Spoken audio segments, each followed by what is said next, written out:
Bonjour, Le Goff. Salut, monsieur le maire. Il fait un temps de chien dans votre cimetière. Oh, ce n'est pas fini. Ben, regardez là-bas, il y a un méchant grain qui menace au-dessus de l'océan. Alors expédions notre petite cérémonie avant qu'il ne pleuve. Où l'avez-vous mis, ce cercueil? Il est resté à côté de la tombe.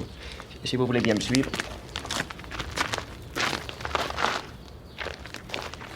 Le Goff, vous nous avez fait là une découverte bien embêtante. C'est pas de ma faute, monsieur le maire. Je suis fossoyeur depuis 30 ans et je peux dire que jamais une chose pareille ne m'était encore arrivée. C'est mon secrétaire qui attend là-bas? Oui, il est avec monsieur le curé. Le curé. Cette histoire n'est pas de son sort. Il est venu, qu'il m'a dit, par sympathie pour madame Le Hallec. Par sympathie. Et elle? Elle n'est pas encore là? Non? Oh, mais la voilà qui arrive.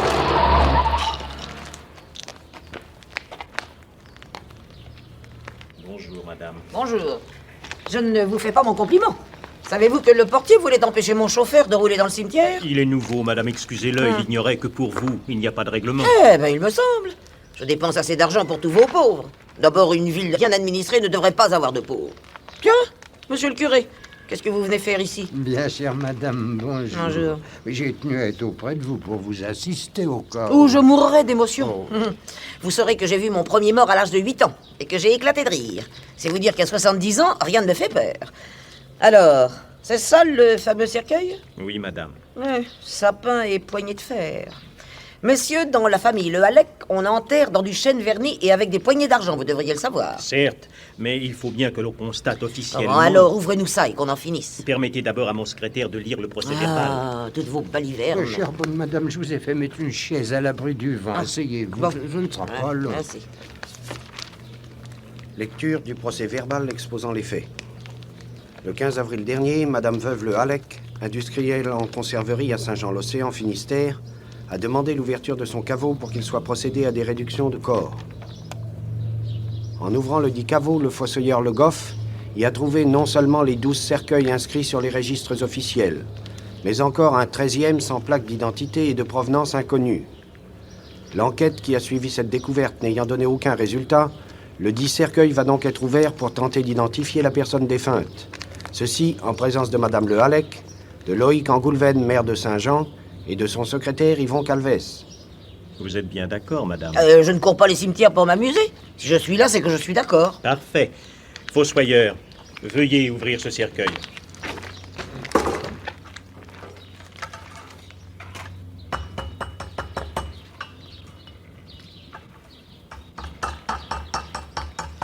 Pauvre chère madame, voilà une cérémonie bien impressionnante. Mais non, vous m'embêtez. Si au moins la chaise que vous m'avez donnée tenait debout, je vais finir par me flanquer par terre, moi. Monsieur le secrétaire, ne pourrait-on pas trouver tout de suite une autre chaise pour madame Ah Le non, Hallec? il est bien temps, laissez-nous tranquille. Eh bien, Le Goff, ce cercueil. J'ai été vissé le couvercle, monsieur le maire, seulement il y a un ennui. L'intérieur est doublé avec une feuille de tôle soudée. Il va falloir que je la découpe. Découpez, mon ami, découpez. Si je peux me permettre, ce détail à lui seul est un indice. Pour moi, cette personne est morte pendant l'occupation. Oui, dans ce pays, les Allemands exigeaient des cercueils entièrement doublés avec la tôle galvanisée. Et alors? En quoi cela prouve-t-il que c'est quelqu'un de ma famille? N'avez-vous enterré personne pendant l'occupation, madame? Mais- Ah si, monsieur le maire, si. Madame Le Hallec a enterré son petit-fils Michel, tué à 23 ans par un Allemand. Et son cercueil est d'ailleurs dans le caveau avec les autres. Tenez, penchez-vous. D'ici, vous pouvez l'apercevoir. Oui, en effet. Allons, bon, voilà qu'il pleut, ça c'est le bouquet. Enfin, heureusement que j'ai apporté mon parapluie, tenez, chère madame. Laissez-moi vous abriter. Monsieur le maire, madame, si vous voulez bien vous approcher, le corps est maintenant découvert. Ah, ce n'est pas trop tôt. Allons. C'est une femme.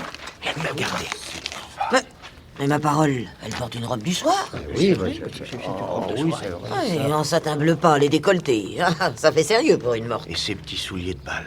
Voyons, monsieur le curé, mettez votre parapluie au-dessus du cercueil. L'eau tombe sur le corps, elle va tout gâcher. Et c'est madame Le Hallec qui va être mouillée. Reconnaissez-vous cette personne, madame? Il n'y a plus une pincée de chair sur le visage et sur les mains, rien que de l'os. Vous pouvez reconnaître quelqu'un, vous, dans ces conditions-là? C'est que le séjour dans la tombe a dû être assez long. Une dizaine d'années au moins. J'ai l'œil. Ah, ça devait être une femme très jeune. Une jeune fille, peut-être. Ma fille a des cheveux d'un blond exactement pareil. C'est joli, cette couleur, vous ne trouvez pas? Voyons, madame, ce que vous voyez là, évoque-t-il en vous quelques souvenirs? Aucun. Je ne sais vraiment pas pourquoi vous m'avez dérangé. Vous déclarez donc ne rien connaître de cette défunte. Absolument rien. Secrétaire, inscrivez cette déclaration. Il pleut à torrent, monsieur le maire. Mon procès-verbal va être trempé. Je suis désolé, madame, que tout ceci n'ait donné aucun résultat. Je vous reconduis à votre voiture. Ouais. On passera demain vous faire signer les papiers. Je vous promets qu'on identifiera cet inconnu. Le procureur de la République va être immédiatement saisi, il nommera un juge d'instruction... Ah et non, la- par exemple. La plaisanterie a assez duré. Fichez-moi la paix avec cette histoire et débarrassez-moi de ce cercueil, un point c'est tout. Mais madame, Il est inadmissible, monsieur le maire, que vous laissiez commettre de pareilles erreurs de sépulture. Je ne peux pourtant pas passer ma vie à m'occuper des morts. Pourquoi pas? J'aurai peut-être moins d'embêtements qu'avec les vivants. Désolé, mais je ne vais tout de même pas mourir pour vous faire plaisir. Bonsoir.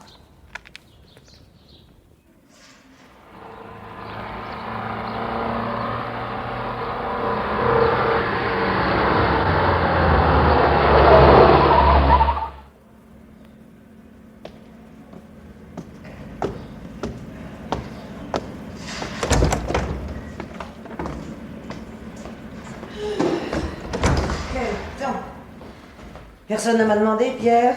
Le directeur de l'usine. Il voulait parler à madame pour les nouvelles machines. Non, je le verrai demain. C'est tout? Il y a un monsieur dans le petit salon. Voici sa carte. Olivier Moreau. Connais pas. Ce n'est pas un journaliste, au moins. Je vous ai dit de me les flanquer tous à la porte. Oh non, madame, non. Celui-là n'est pas journaliste. Il est... Comment l'appelle-t-on spéléologue. Quoi? Madame, c'est bien ces gens qui se font descendre au fond des grottes et qui après ne peuvent plus remonter. Et que me veut cet énergumène? Il vient exprès de Paris pour faire une déclaration à madame. Une déclaration. Oui, au sujet du Du quoi? 13e cercueil. Et de quoi a-t-il l'air? Oh, je ne sais pas trop.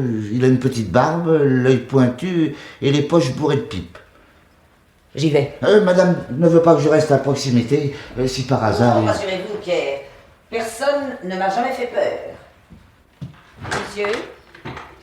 Madame, Qu'est-ce qui sent mauvais comme ça, ici? j'attends depuis 1 heure, alors je me suis permis d'allumer ma tête de zouave. Quoi? Et cette pipe d'écu. Et vous auriez pu ouvrir la fenêtre, au moins. Enfin, c'est fait, c'est fait. J'ai vu votre carte, je vous écoute. Madame, je viens exprès de Paris pour solliciter de vous une bonne action. Je n'aime pas beaucoup ce genre de préambule. Si vous avez saisi le prétexte d'un fait divers de journaux pour me soutirer de l'argent, reprenez votre train. Je ne suis pas une idiote. Et la clé du coffre est dans ma poche. Qui vous parle d'argent? Vous avez été au cimetière tout à l'heure. Oui, Et vous avez assisté à l'ouverture du 13e cercueil. oui.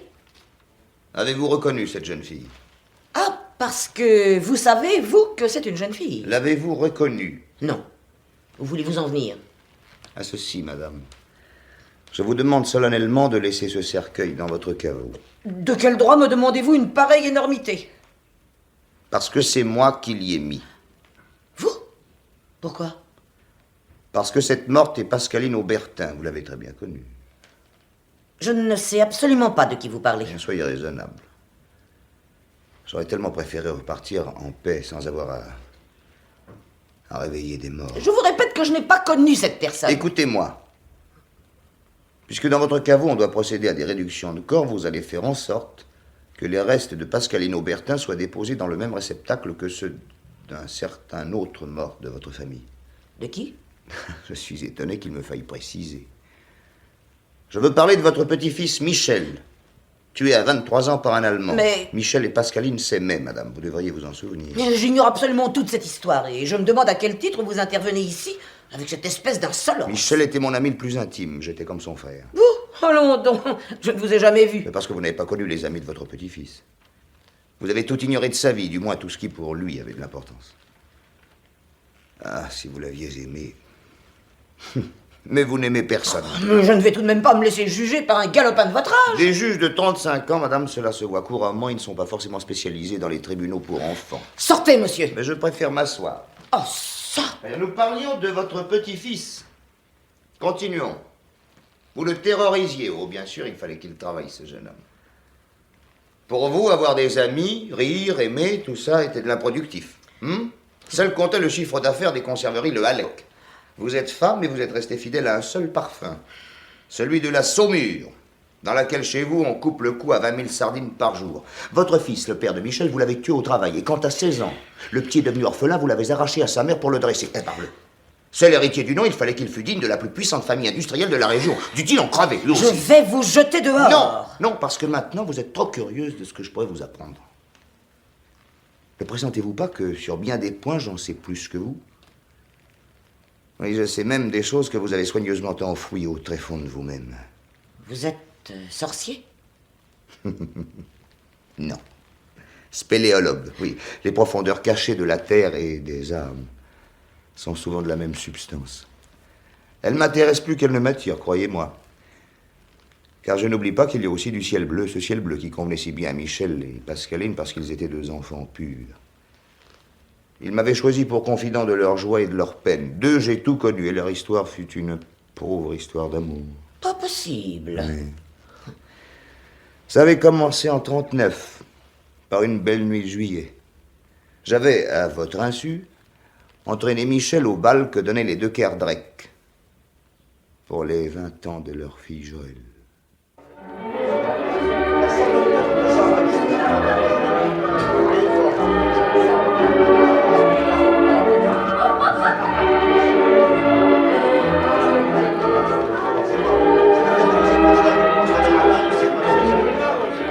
Michel, qu'est-ce que tu regardes? Cette jeune fille là-bas, assise près de la porte. Jamais personne ne l'a fait danser. Dame, elle n'est pas bien jolie. Oh, ce nez spirituel un peu trop long, cette bouche sensuelle un peu trop grande, et au-dessus de tout cela, la mélancolie de ses yeux noirs. Mais idiot, elle est mieux que jolie. Mais quant à l'élégance... Ah, parce qu'elle est pauvre. Mais je suis sûr qu'elle a veillé plusieurs nuits de suite pour coudre elle-même cette robe de satin bleu pâle. Si simple. Qui fait des grignotiers aux ourlets. Mais qui l'enveloppe dans ses plis comme un ange. Je sais qui c'est, attends. Je le reconnais. Mais dis vite. C'est une petite de la Poste. Oui, celle qui est toujours au guichet du télégraphe. Je l'inviterais bien, mais je ne sais pas danser la valse. Non, quel dommage, mon Dieu. Tu étais si romantique. Falbala, froufou et moustache. Oh, fous-moi la pêche. Olivier. Mais Je crois bien qu'elle s'en va. tu la réclameras demain à son guichet. Voilà un slow, j'y vais.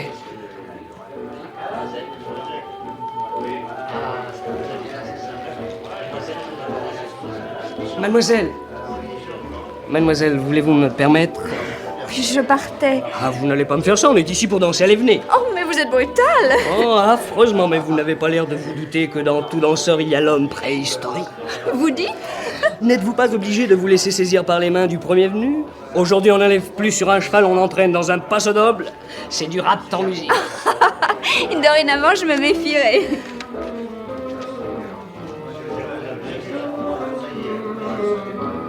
Je m'appelle Michel, et vous? Pascaline. Original. Oh non, provençale. Je suis native de Toulon. Et vous avez quitté le soleil pour remonter vers nos bruits? J'ai suivi mon père qui avait acheté une pêcherie à Brest.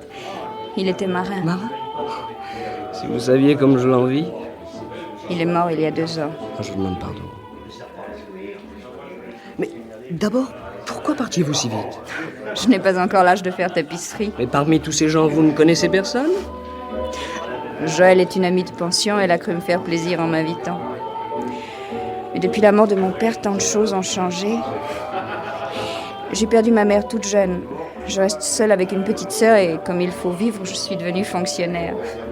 Vous comprenez bien qu'on ne danse pas avec l'employé du télégraphe. Les imbéciles, tant pis pour eux. Pourtant, avec moi, ils ne devraient pas faire les malins. Ah oui, pourquoi?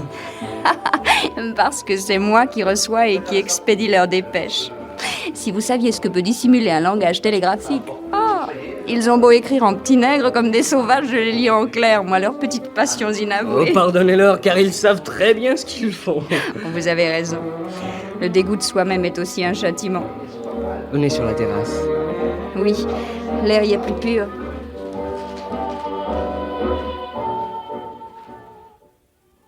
Respirez.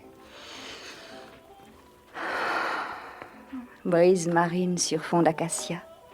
Regardez la lune là-bas qui scintille sur l'océan. On dirait la dernière image d'un documentaire. Vous savez, il se termine toujours par un clair de lune sur l'eau où apparaît le mot « fin ». Ah, et avec cette différence que pour nous ce soir, le film ne fait que commencer. Vous auriez aimé être marin? Oh oui. Ah, hélas, je dois me contenter de mettre en conserve les poissons que les autres vont pêcher loin, très loin, vers les côtes d'Afrique. Je nourris mes rêves avec des poissons morts. Autrefois, j'allais au large avec mon père. Ces heures-là comptent parmi les plus exaltantes de ma vie. Je travaillais comme un vaillant petit mousse. Oh, vous devez être une fille formidable. Oh, je ne crois pas. Pascaline, aimeriez-vous partir avec moi là-bas sous une voile gonflée vers l'inconnu, dans cette ombre lumineuse? Oh, je n'entendrai plus que votre voix mêlée aux vagues. Votre voix pour moi tout seul. Il y aurait beaucoup de vent, et nous serions obligés de crier très fort pour nous murmurer les choses gentilles qui nous passeraient par la tête. Ne plaisantez pas. Tu étais là, je te cherchais. Tiens, je vous présente mon ami Olivier. Mademoiselle? Monsieur, Il possède un petit bateau attaché en bas dans une crique. Je le lui emprunte souvent. Olivier, cette nuit, il me le faut. Et pourquoi faire? C'est un secret entre Pascaline et moi. oh, mais... Tu vois, elle insiste. D'accord? Mes enfants, vous avez l'âge de raison. Merci. Venez, Pascaline. oh, mais non, voyons. Service commandé. Olivier, nous prenons aussi ta moto.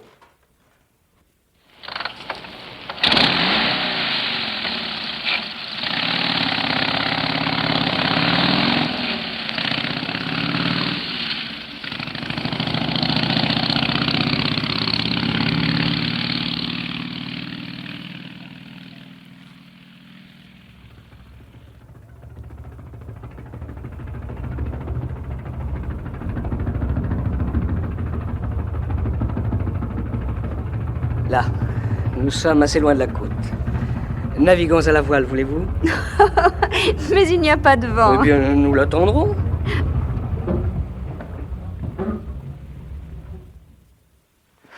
Vous avez froid? Un peu. Venez vous asseoir là, tout près de moi.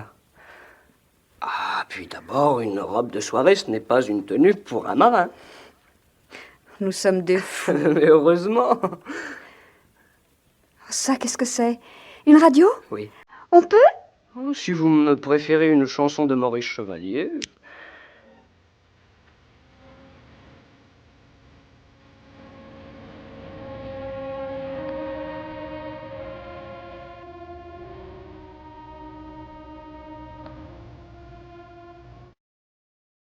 Écoutez.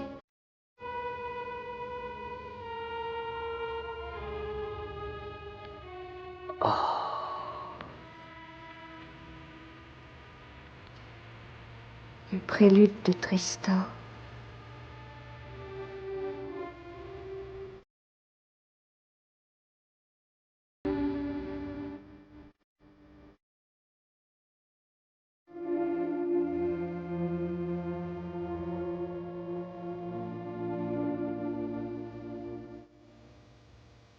Ce qui nous arrive semble simple, Pascaline. Et pourtant, par quel miracle nous trouvons-nous seuls cette nuit, vous et moi, entre le ciel et l'eau, tandis que s'élève cette musique? On dirait qu'elle monte du fond de la mer. Une musique grave comme le bonheur.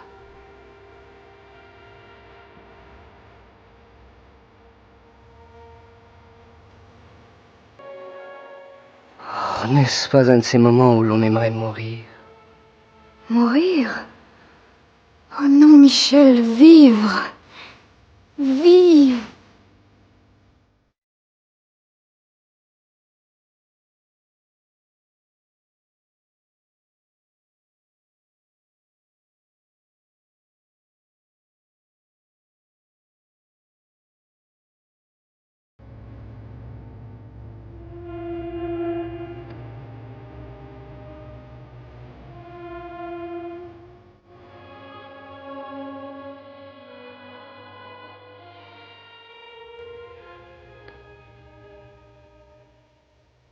C'est cette nuit-là, madame, que Michel et Pascaline se sont promis l'un à l'autre. Je trouve indécent que vous me parliez des maîtresses de mon petit-fils. Je vous ai dit qu'ils étaient deux enfants purs. Pur? Oh, laissez-moi rire. Ça, je l'affirme. Pur? Quand en décembre 42, Michel est venu me parler de cette fille et m'avouer qu'elle était enceinte. Vous voyez bien que vous la connaissiez. Cette traînée... Je vous interdis. Michel fut le premier et le seul amour de Pascaline, madame. Malheur à qui oserait le nier. Comme vous la défendez, ma parole, vous en étiez amoureux, vous aussi. Cela ne regarde que moi. Tout de suite, Michel a voulu l'épouser. Il est allé vous supplier de consentir à son mariage. Il craignait le pire, mais à sa grande surprise, vous l'avez écouté avec une bonté, une apparence de compréhension dont vous n'étiez pas coutumière, il faut bien le dire.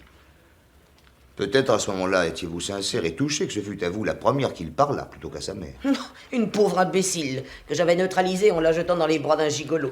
Bref, vous n'avez pas découragé Michel, et fou de joie, il est venu m'annoncer que vous lui aviez seulement demandé quelques jours de réflexion. Votre attitude bienveillante, presque tendre, lui laissait tous les espoirs. Moi, madame, j'étais le seul à n'être pas dupe. Dupe? De votre double jeu. Mon petit, quand on se trouve en face d'un être aussi exalté que l'était Michel, on ne doit pas craindre la duplicité. On agit avec habileté pour l'empêcher de commettre d'irrémédiables sottises. On gagne du temps. Si je lui avais dit tout de suite non, il se serait livré à je ne sais quelle folie. Et puis, je voulais prendre mes renseignements. Et j'ai appris que le père de cette fille était mort ruiné. Elle restait sans le sou, avec une sœur de 13 ans à sa charge. Michel était assez riche pour 2, pour 3. Dans notre famille, mon garçon, on n'épouse pas des pauvres. Une famille comme la mienne, c'est un édifice qui se construit étage par étage, génération par génération. Et si chaque pierre doit être le prix d'un sacrifice... La récompense, c'est l'argent, n'est-ce pas? Non, pas l'argent.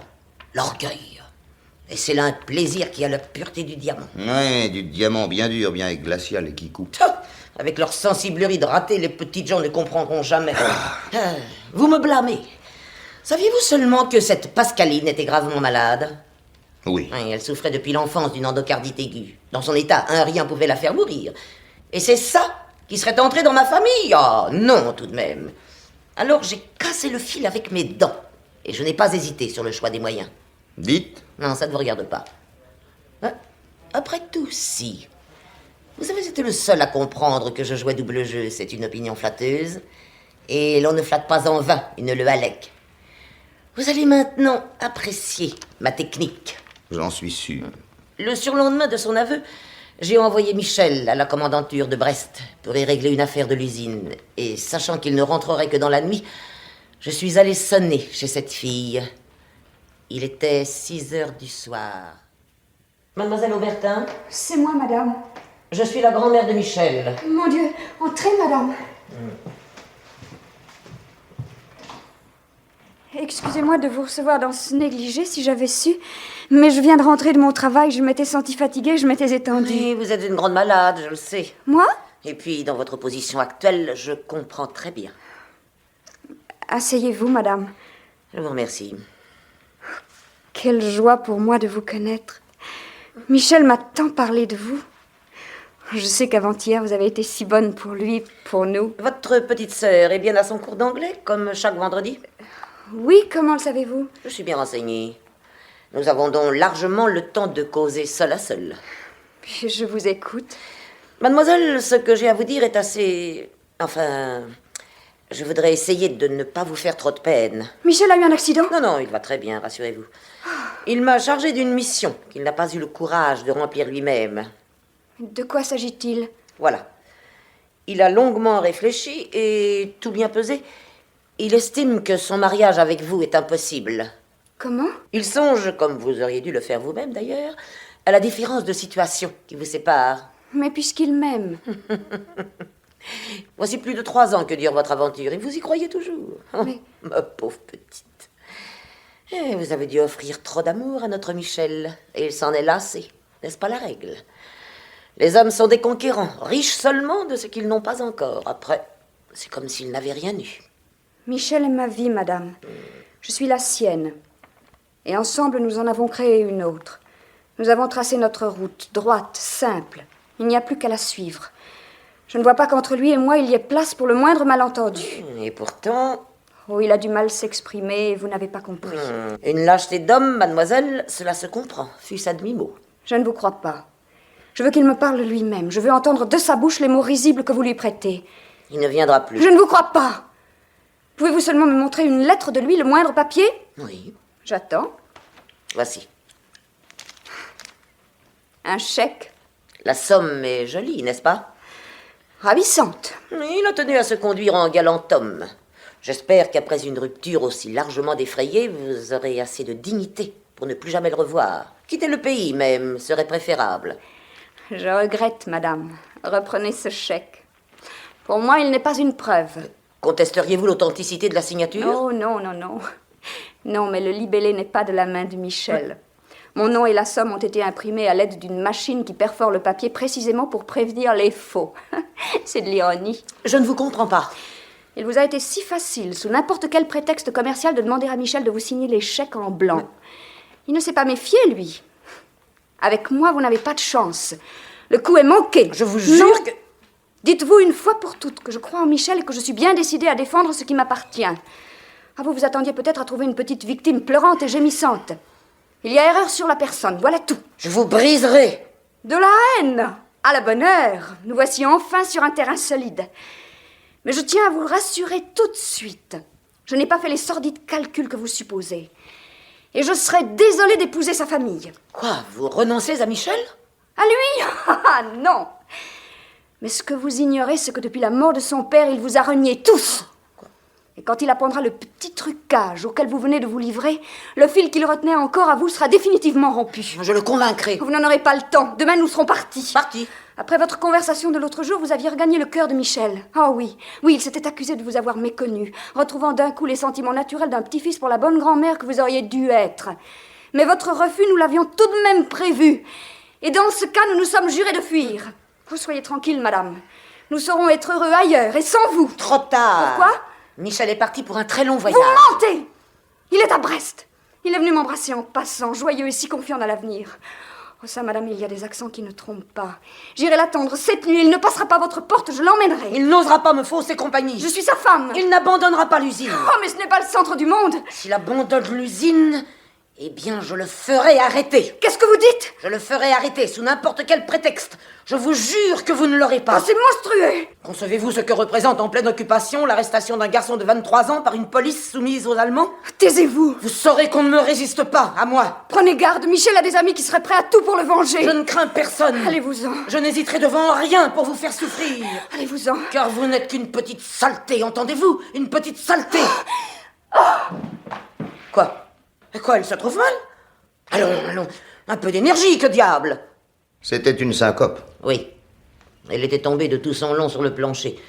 J'ai essayé de la traîner vers le lit, mais j'en avais pas la force. Je suis allé chez un docteur dans une maison voisine. Il soignait cette fille depuis plusieurs années. Il n'a pas été surpris de l'incident. Nous l'avons couchée et il a rédigé une ordonnance. Et savez-vous ce que j'ai fait, cher monsieur? Moi, l'orgueilleuse, moi, le monstre. Je suis allé chez le pharmacien. Et malgré mon âge, j'ai remonté chez cette péronnelle la cardioline prescrite par le docteur. Vous voyez que je suis moins mauvaise que vous ne le pensez.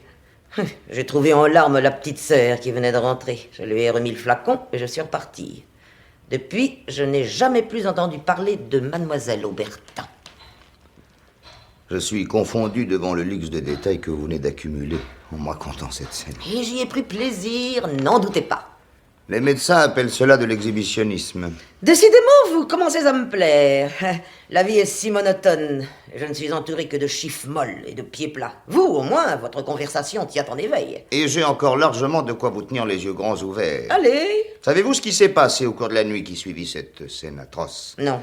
Figurez-vous que vers 4 heures du matin, quelqu'un frappa chez Pascaline. Qui était-ce? Moi. Ah. C'est Odette, la petite sœur, qui vint m'ouvrir. Olivier, qu'y a-t-il? Michel n'est pas encore là. Non, il doit venir? Oui, nous nous sommes donné rendez-vous ici. Pourquoi faire? Ça ne regarde pas les petites filles. Allez, va te recoucher. Oh, quand vous avez cogné, je dormais. Mais c'est de ton âge. Pascaline est encore malade. Sans cœur. Hier soir, en rentrant de mon cours d'anglais, je l'ai trouvée couchée.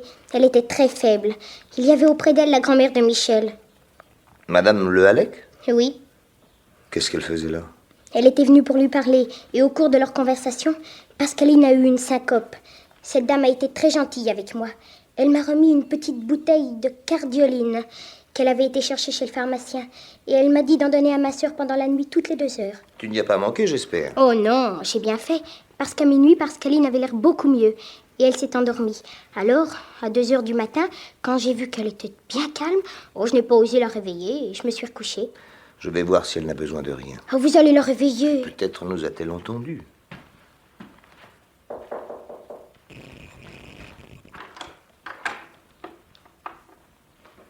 Elle dort. Voyons son pouls. Mais Mais... Approche la lampe. Elle ne respire plus. Qu'est-ce que vous dites? Donne-moi cette glace. Mais ce n'est pas vrai, dit Olivier. Ce n'est pas vrai. Pascaline, Pascaline. Tout est fini. Oh, elle est morte. C'est de ma faute, c'est de ma faute. Pourquoi ta faute? Oh, j'aurais dû continuer à lui donner ces 50 gouttes. Hein? Ces dernières 50 gouttes l'auraient peut-être sauvée. Combien, dis-tu? 50 gouttes. C'est la quantité que la dame avait indiquée. La grand-mère de Michel t'a dit de donner 50 gouttes? Oui. Et à chaque fois? Oui, pourquoi? Où est l'ordonnance du docteur? Oh, je ne sais Enfin, pas. comment tu ne sais pas? Du moment que la dame m'avait dit 50... Elle ne t'a pas donné l'ordonnance? Non. Enfin, c'est pas possible, elle l'a déposée quelque part, il faut la trouver, il faut absolument la trouver. Là, peut-être... Oui, dans ce tas de papier, non. Mais non, elle a dû la poser sur une table, un meuble quelconque. Non. Mais non, non. Dans la salle à manger. Voyons. Rien. Ça, qu'est-ce que c'est? Docteur Charlon, ah ben c'est ça. Cardioline, 5 gouttes toutes les 2 heures.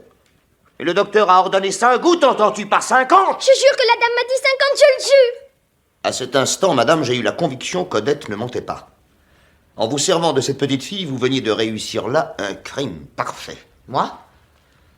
Quelle preuve en avez-vous? Aucune. Et c'est bien pour ça. J'avais laissé l'ordonnance à cette petite imbécile à 13 ans. On sait lire, je pense. Cette ordonnance, elle ne pouvait pas la trouver. Mais dis tout de suite que je l'avais cachée. Oh non! Vous êtes bien plus habile. Il y avait dans la salle à manger un secrétaire empire, et c'est sur le sommet assez élevé de ce meuble que j'ai trouvé l'ordonnance. Posée bien à plat. Vous saviez que là, Odette était trop petite pour l'apercevoir. Vous avez beaucoup d'imagination. Je ne crois pas. Alors, pourquoi ne pas m'avoir appelé pour me confronter avec cet enfant? Pourquoi n'avoir pas cherché à me confondre? Avant tout, il fallait sauver Odette. Et je lui ai fait jurer de garder le secret sur cette abominable méprise. Personne ne devait savoir Michel moins que tout autre. Le docteur Charlon a témoigné de l'insuffisance cardiaque de Pascaline et le permis d'inhumer a été accordé. Persistez-vous à dire que vous avez toujours ignoré cette mort? On dit que tôt ou tard, l'assassin revient sur le lieu de son crime. Vous n'avez pas le droit de m'accuser sans Il preuve. suffit de lire dans vos yeux, madame. Et ce que j'y vois est effrayant. Je jure que je suis innocente. Faut-il le jurer? Je ne sais pas, moi, sur Michel. Non. Car sa mort, à lui aussi, vous l'avez sur la conscience. C'est pas vrai!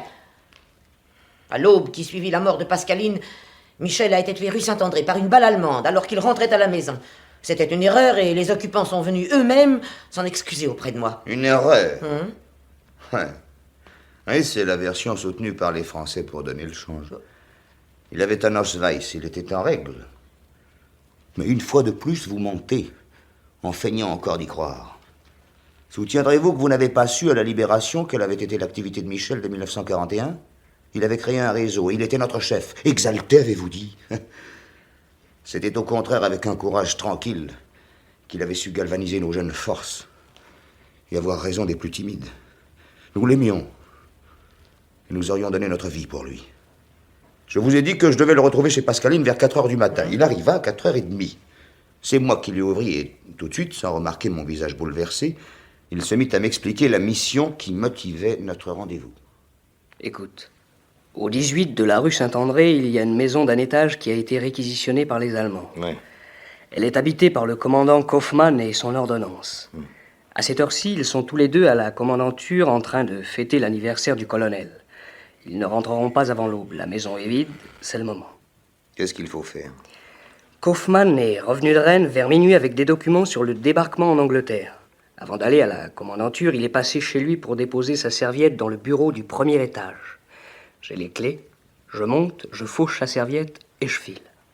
Et moi, qu'est-ce que je fais? Toi, tu surveilles les alentours. C'est tout? Oui. Allez, ne fais pas cette tête-là. Tiens, voilà une lettre. Qu'est-ce que c'est? Tu la remettras à sa destinataire s'il m'arrive quelque chose. Bien. Tu es prêt à partir? Oui. Ah, attends une seconde, je vais embrasser Pascaline. Non. Michel. Quoi? Qu'est-ce que tu as?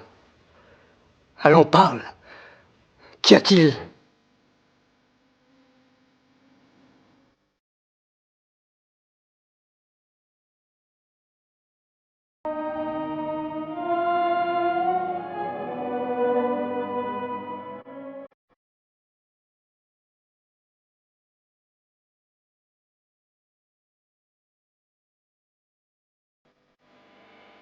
Il m'écouta sans un cri, sans une plainte, sans une larme.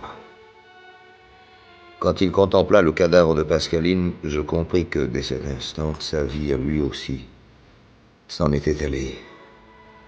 Il ouvrit l'armoire, prit la longue robe de satin bleu pâle que portait le soir de leur rencontre, celle qu'il avait tant aimée, et il l'en revêtit. Quand tout fut terminé, il regarda Pascaline longuement, comme s'il eût voulu en emporter l'empreinte au fond de ses yeux. Puis, redevenu le chef, il m'entraîna. Le 28, c'est ici. Olivier. Quoi? Je n'ai plus le courage. Veux-tu monter ma place? Avec joie. Voici la clé et ma lampe électrique. Prends. Tu as bien compris. Au premier, la porte à droite. Je t'attends dans l'ombre du mur en face. En cas de coup d'urgence, j'ai une idée. Tu redescends à toute vitesse et tu te caches dans l'entrée de la cave qui est à gauche de l'escalier. Moi, dans la rue, j'amuse le boche et pendant ce temps-là, tu t'échappes. Compris? Je refuse. Pourquoi? Parce que maintenant, tu te réserves la place la plus dangereuse. Mais non, j'ai un Ausweis. On ne me fera pas d'ennui. Je t'en supplie. C'est un ordre. Michel. Embrasse-moi. Et maintenant, va. J'ouvris la porte du 28 et la laissai ouverte. Puis je montai doucement.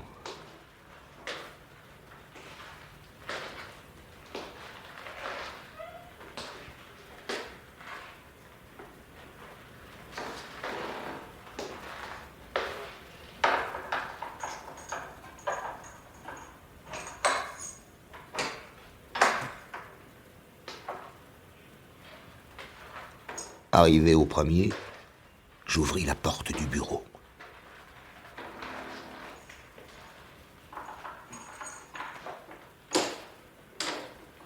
Léla! Merde! Léla! Arrête de dire! Arrête! Arrête de dire! Michel s'était offert pour cible, madame, afin de rejoindre plus vite celle qui était devenue sa raison de mourir. Je ne savais pas. Je ne savais pas. Morts le même jour, Michel et Pascaline ont été enterrés le même jour. Lui dans un luxueux caveau de marbre noir, elle dans une petite fosse pas bien profonde, de celles qu'on réserve aux pauvres. Et la nuit venue, 3 des meilleurs amis de Michel, j'en étais. Nous avons sauté le mur du cimetière et nous avons osé une profanation de sépulture. Oh. Eh oui. Oui, depuis 2 ans, nous étions habitués à d'étranges opérations. Nous avions perdu le sens de l'impossible et trouvions tout naturel que notre amitié eût un goût de mort. Le cercueil fraîchement inhumé de Pascaline, nous l'avons porté dans le caveau encore entrouvert où reposait Michel, et nous les avons laissés côte à côte, leur disant dans un dernier adieu: vous n'avez pu marcher ensemble sur le chemin de la vie.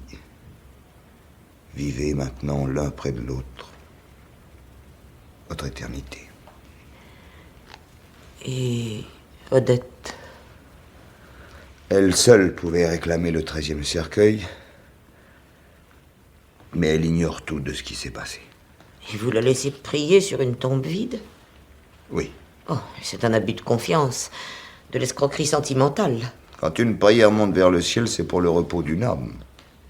Qu'importe où pourrissent les corps. Dans ce cas, pourquoi me demandez-vous d'accueillir dans mon caveau une étrangère? À vos yeux, la séparation de 2 corps devrait compter pour rien? Et le triomphe de l'amour sur la haine, qu'en faites-vous, madame? La justice après la mort, malgré la mort. Ne sentez-vous pas que vous pourriez être agréable à Dieu et le préparer à votre pardon? Je n'ai rien à me reprocher. Faillite totale de votre petite intelligence, monsieur le spéléologue. Je ne suis pour rien dans la mort de cette fille. Il n'y a pas de preuves.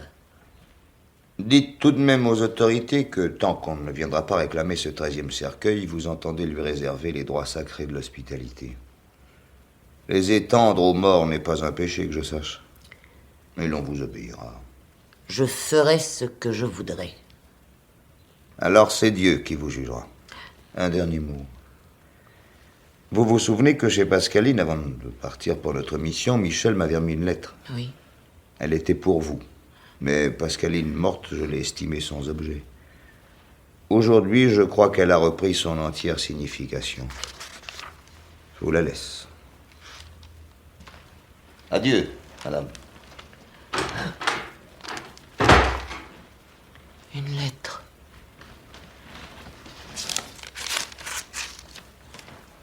Grand-mère, avant-hier, vous m'avez montré une tendresse et une bonté auxquelles je ne m'attendais pas. Ainsi donc, vous m'aimiez, et je vous ai méconnu. Pardonnez-moi. Je risque chaque jour ma vie pour une besogne utile. Si vous recevez cette lettre, c'est que je serai mort. Veillez sur Pascaline et sur le petit être fait à mon image qui prendra bientôt ma place auprès de vous. Je veux croire que ce sera un fils et que seul héritier du nom, il maintiendra pour votre plus grande joie la tradition Le Hallec. Veillez sur lui, veillez sur eux. Merci. Oh.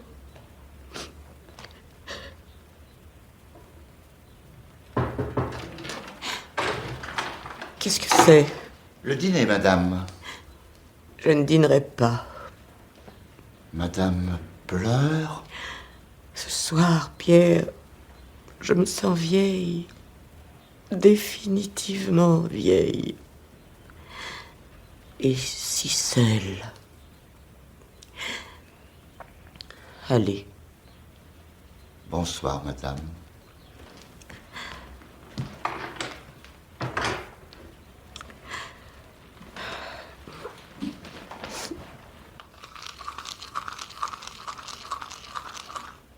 Allô? Allô, mademoiselle. Donnez-moi le 224. Allô? Allô, c'est vous, monsieur le maire? Je voulais vous dire, à propos de ce cercueil, je sais maintenant. Cette morte est effectivement de ma famille.